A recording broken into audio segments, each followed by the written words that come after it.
समस्त संभ्रांत व्याकरण प्रेमियों एवं प्रिय विद्यार्थियों का टीचर्स क्लास वे यूट्यूब चैनल पर हार्दिक स्वागत करते हैं। आज हम लोग संस्कृत व्याकरण में कारक प्रकरण पर चतुर्थी विभक्ति संप्रदान कारक के विषय में अध्ययन करेंगे। संप्रदान कारक के प्रथम सूत्र का हम पहले विस्तृत व्याख्या आपके समक्ष प्रस्तुत करते हैं। वो सूत्र क्या है, पहले सूत्र आपके सामने लिखते हैं।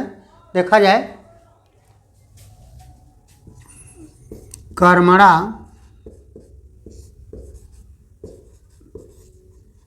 यमभिप्रयति, कर्मणा यमभिप्रयति स संप्रदानम, कर्मणा यमभिप्रयति स संप्रदानम। चतुर्थी संप्रदाने, ये दोनों सूत्र साथ में चलेंगे। कर्मणा यमभिप्रयति स संप्रदानम, इसमें आप नियम के रूप में लिख लें कि जिसको कोई वस्तु अस्थायी रूप से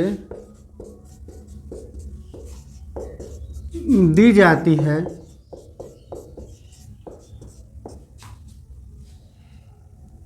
अर्थात देने के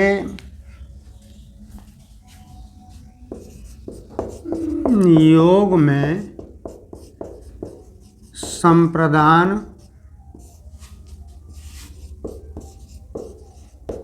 कारक होता है तथा संप्रदान में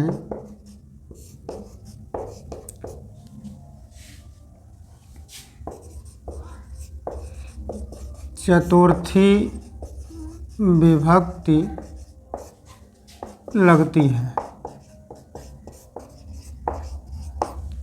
संप्रदान में चतुर्थी विभक्ति लगती है तो देने के योग में चतुर्थी विभक्ति अर्थात संप्रदान कारक होता है और चतुर्थी संप्रदान सूत्र के अनुसार इसमें चतुर्थी विभक्ति का प्रयोग किया जाता है। उदाहरण के रूप में आप देखेंगे तो और स्पष्ट हो जाएगा। किसी को कोई चीज़ दी जाती है ना, तो देने के योग में ही चतुर्थी आपको लगाना है, इसको ध्यान में रखना है। देखा जाए, जैसे राजा ब्राह्मण को गाय देता है ना, राजा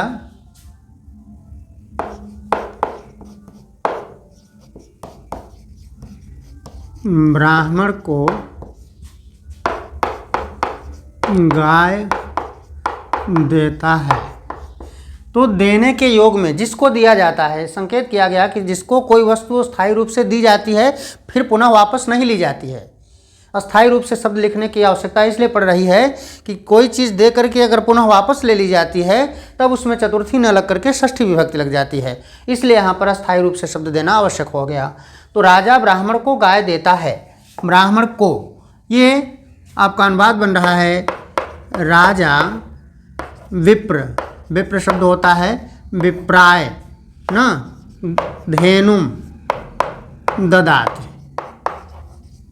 या गाम ददाति, तो राजा विप्राय धेनुम ददाति, कोई चीज़ किसी को देना है तो वहाँ पर आपको चतुर्थी विभक्ति का प्रयोग करना है। इसी तरह से जैसे वह निर्धन के लिए पुस्तक देता है, वह निर्धन के लिए पुस्तक देता है, ये अनुवाद मान लीजिए हमको मिल गया।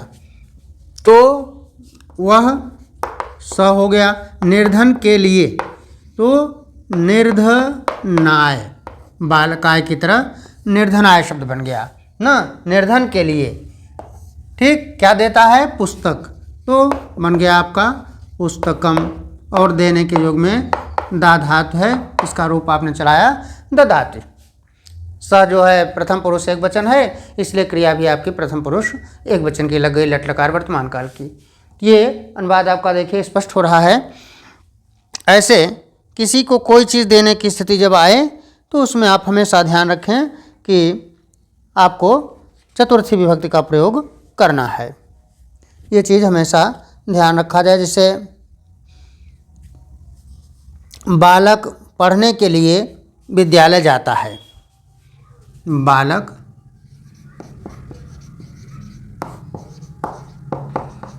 पढ़ने के लिए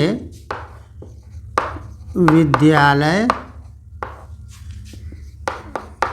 जाता है ना। तो बालक का आपने लिख दिया। फिर है पढ़ने के लिए, तो पठनाय शब्द हो जाएगा। पढ़ने के लिए कहाँ जाता है? विद्यालय जाता है, तो विद्यालयम हो गया आपका।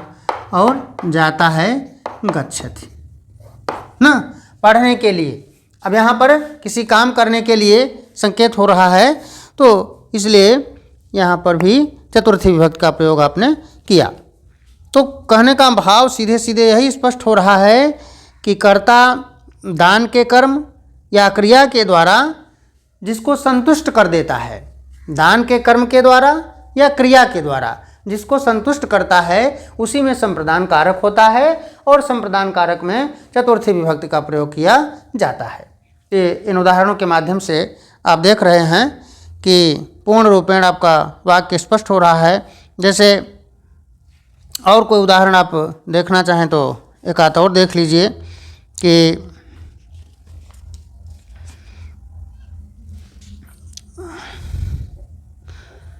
किसान मुझे दूध देता है, किसान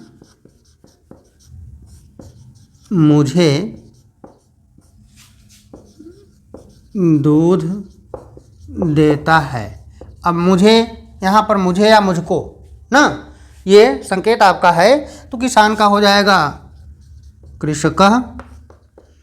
और अब अस्मद धातु का रूप आप चलाएंगे तो मह्यम हो जाएगा,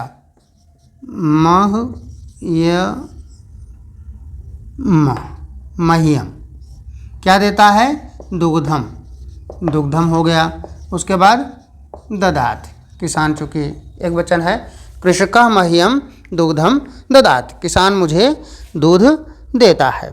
तो इस तरह से आप देख रहे हैं कि देने के योग में जहाँ पर भी कोई चीज़ किसी को दी जा रही है उसमें आप चतुर्थी विभक्ति का प्रयोग कर रहे हैं। ये स्पष्ट एकदम स्थिति आपके सामने हो गई।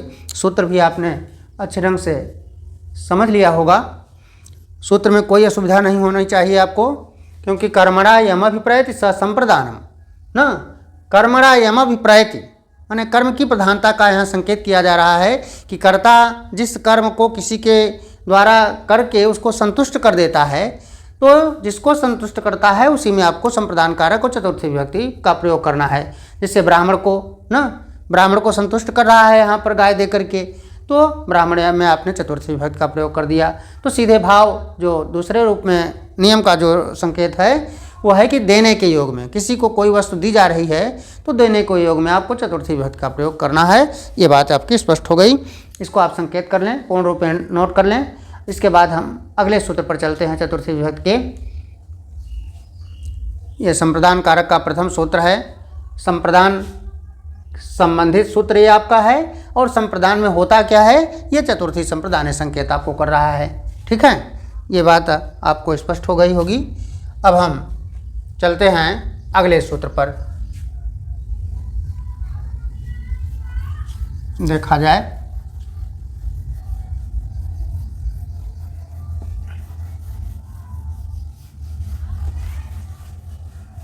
उदाहरण आपने पूर्ण रूपेण नोट कर लिया होगा, समझ भी गए होंगे, इसमें कोई असुविधा नहीं है। पूर्ण रूपेण सूत्र एकदम सरलीकृत है और बात आपको पूरी समझ में भी आ गई होगी। अब दूसरा सूत्र हम देखें आपके सामने रख रहे हैं, वो है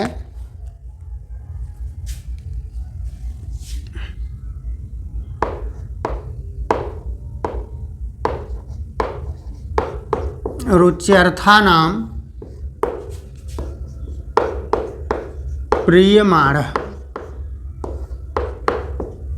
रुच्यर्थानां प्रीयमाणः न, रुच्यर्थानाम, इसका नियम में आप संकेत कर लें, देख लें।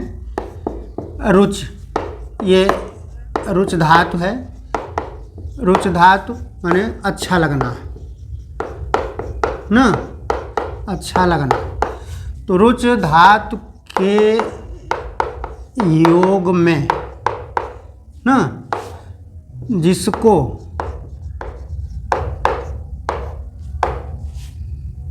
कोई वस्तु अच्छी लगती है, अच्छी लगती है, उसमें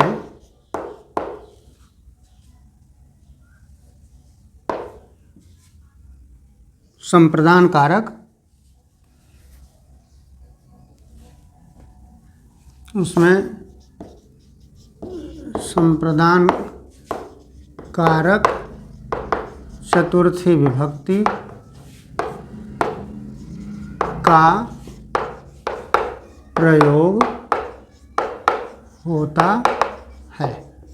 जिसको कोई वस्तु अच्छी लगती है, तो जिसको अच्छी लगती है उसी में आपको चतुर्थी लगाना है।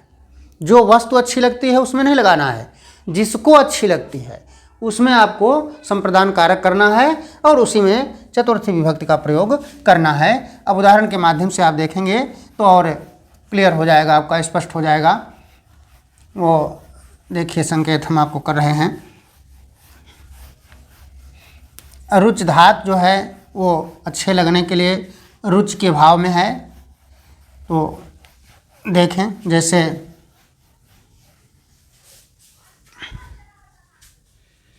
बालक को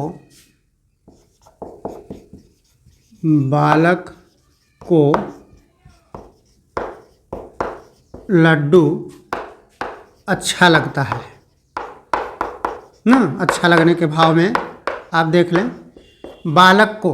तो जिसको अच्छा लगता है, हमने आपको संकेत किया कि जिसको अच्छा लगता है उसी में आपको चतुर्थी विभक्ति का प्रयोग करना है। ये चीज़ आपको ध्यान रखना है। तो यहाँ पर देखें किसको अच्छा लग रहा है, बालक को ना, तो बालक में ही आपको चतुर्थी लगाना है। अनुवाद आपका क्या बन जाएगा,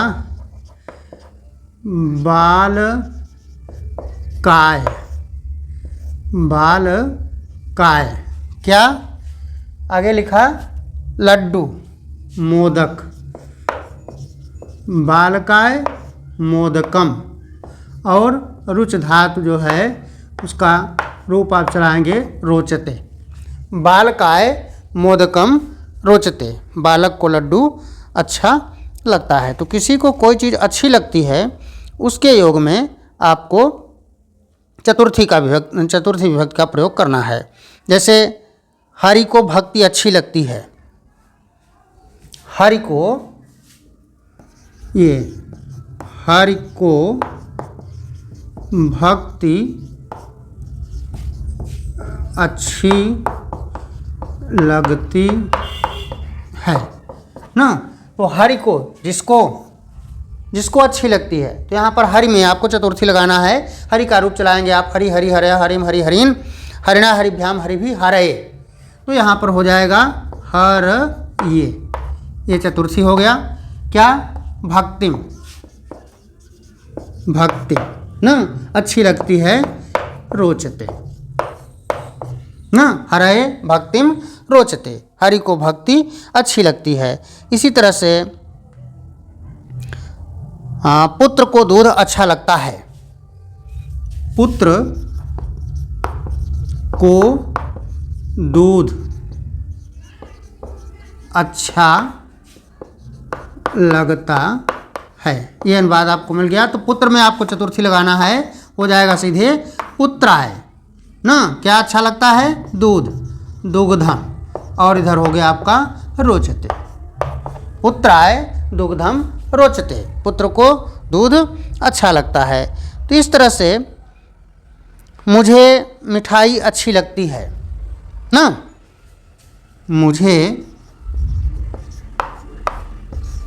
मिठाई ना अच्छी लगती है, ये मान लीजिए हो गया। तो क्या हो जाएगा, मह्यम, मह्यम शब्द हो गया। और मिठाई का हो गया मिष्ठान्नम, और इधर हो गया आपका रोचते ना। और बाद आपका बन गया मह्यम मिष्ठान्नम रोचते, मुझे मिठाई अच्छी लगती है। यहाँ पर मुझे, यहाँ पर पुत्र को, ये उदाहरण आपके सामने हमने रख दिया 4-5। अब आप पूरी बात को समझ गए होंगे। इसी तरह से रुच्यर्थानाम प्रियमारः, प्रियमारः शब्द जो है अत्यधिक प्रिय की भावना है, अत्यधिक जो जिसको जो चीज़ प्रिय होती है ना, तो जिसको प्रिय होती है उसी में आपको चतुर्थी विभक्ति का प्रयोग करना है। ये चीज़ आपको ध्यान रखना है। इस बात का विशेष रूप से ध्यान रखेंगे, तभी पूरी बात आपको समझ में आएगी और तभी इसको आप स्पष्ट रूप से कर सकते हैं। ये सूत्र आपको स्पष्ट समझ में आ गया होगा। रुच्यर्थानाम प्रियमारः ना, तो रुच धातु के योग में जिसको कोई वस्तु अच्छी लगती है, जिसे अच्छी लगती है, उसी में चतुर्थी आपने लगाया और ये उदाहरण भी आपके सामने प्रस्तुत हो गए हैं। पूरी बात आपको अच्छे ढंग से समझ में आ गई होगी। अब हम इससे संबंधित चतुर्थी विभक्ति से संबंधित एक सूत्र और इस भाग में आपको स्पष्ट करते हैं। उसके बाद फिर अगले भाग में जो अन्य शेष सूत्र बचते हैं उसके विषय में अध्ययन करते हैं। एक छोटा सा सूत्र और इसमें हम आपको व्याख्यायित करते हैं। देखें, इसको आप नोट कर लें, अच्छे ढंग से समझ गए होंगे पूर्ण रूपेण। अब हम अगले सूत्र के विषय में देखें, आपको संकेत कर रहे हैं कि अगला सूत्र कौन सा है इसमें।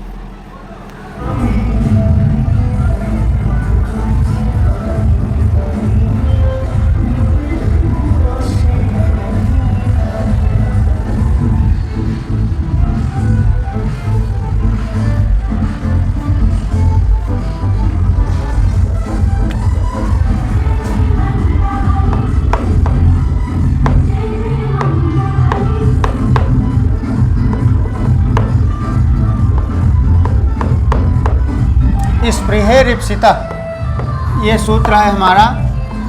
स्पृहे रिप्सितः, स्पृह, स्पृह शब्द के लिए यहाँ पर संकेत हो रहा है स्पृह। ये शब्द है आपका स्पृह। स्पृह का अर्थ होता है चाहना ना। तो स्पृह, अब देखें, स्पृह धातु के योग में चतुर्थी विभक्ति का प्रयोग किया जाता है। इसको हम आपको संकेत कर रहे हैं, विस्तार देख लीजिए इसका। स्पृह शब्द जो आपका आ रहा है चाहने के लिए, तो स्पृह धातु के योग में जिसे चाहा जाता है, स्पृह धातु के योग में जिसे चाहा जाता है उसमें चतुर्थी विभक्ति का प्रयोग होता है। चतुर्थी विभक्ति का प्रयोग होता है। देखें, अभी स्पष्ट करते हैं उदाहरण के माध्यम से, तो एकदम क्लियर हो जाएगा आपका कि स्पृह माने चाहना ना, कोई चीज़ चाही जाती है ना, चाहना, स्पृहा। तो इप्सितः, इप्सित शब्द इसीलिए लिखा, इस इप्सित का भाव है, ये है इप्सित, चाहा जाना ना। तो इप्सित के योग में देखें चतुर्थी का प्रयोग होता है। वो कैसे, इसको उदाहरण के माध्यम से आप देख लें। तो जैसे उदाहरण पहले शुरुआत करते हैं आपको सरल एकदम, कि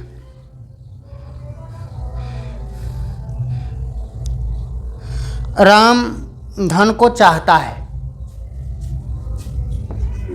राम धन को चाहता है। अब यहाँ राम की जो स्पृहा है वो क्या है, धन की है ना, धन की चाह है। स्पृह धातु जो है धन की चाह उसको है राम को, तो क्या बन जाएगा, राम का राम हो गया। और धन में आपने अब चतुर्थी लगा दिया, धन आए। उसके बाद स्पृह धातु है स्पृहयति,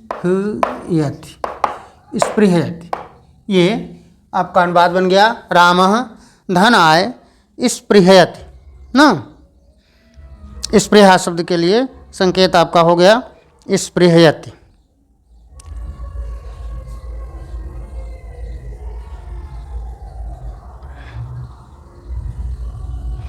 जैसे बालक को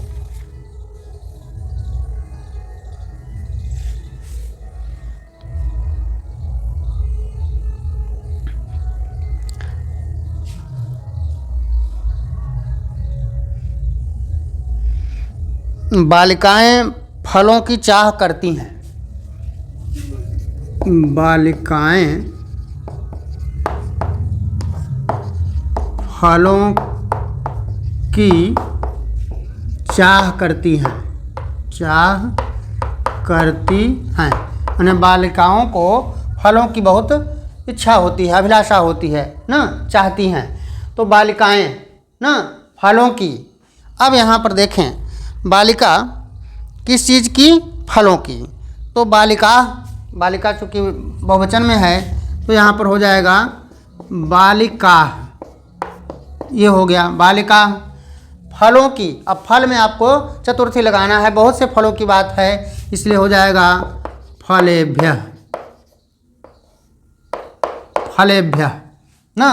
अब चाह करती हैं बहुवचन है तो हो जाएगा स्पृहयन्ति, स्पृहयन्ति शब्द बन जाएगा आपका स्पृहयन्ति। तो बालिका फलेभ्यः स्पृहयन्ति, फलों की स्पृहा रखती हैं, इच्छा रखती हैं। तो इस तरह से जो स्पृहा और इच्छा से संबंधित है इसमें आप हमेशा चतुर्थी विभक्ति का प्रयोग करते हैं, ये ध्यान रखना है आपको। और उदाहरण के माध्यम से भी आपको स्पष्ट हो गया होगा। इस तरह से स्पृहा चाह के योग में ईप्सित इष्ट पदार्थ की हमेशा चतुर्थी विभक्ति होती है, उसमें संप्रदान कारक होता है, ये चीज़ हमेशा आपको ध्यान रखना है। एक आध उदाहरण और आपको दे देते हैं, जैसे मोहन मिठाई की चाह करता है, मोहन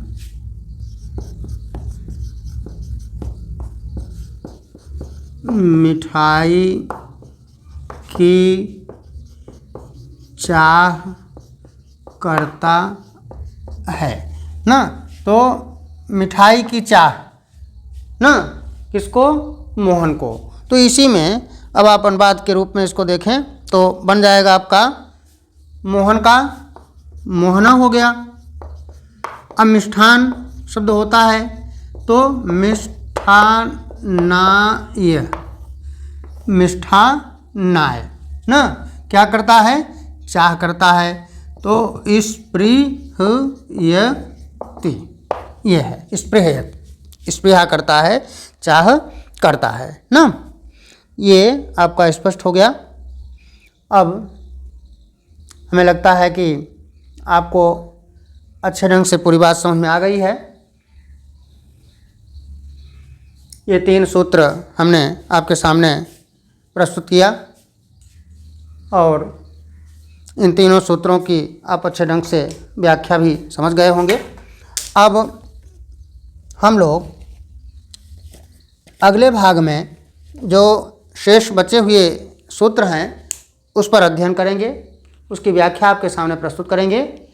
ये तीनों सूत्र आप अच्छे ढंग से तैयार कर लें, चतुर्थी विभक्ति से संबंधित हैं और अनुवाद में आपको पूर्ण रूपेण इन्हीं सूत्रों के माध्यम से सहायता मिलती है कि हम शुद्ध एकदम निर्दुष्ट अनुवाद कैसे करें। उसके लिए इन सूत्रों की सहायता से हम एकदम शुद्धाति शुद्ध अनुवाद करने में समर्थ होते हैं। इन शब्दों के साथ हम आज का कार्यक्रम यहीं पर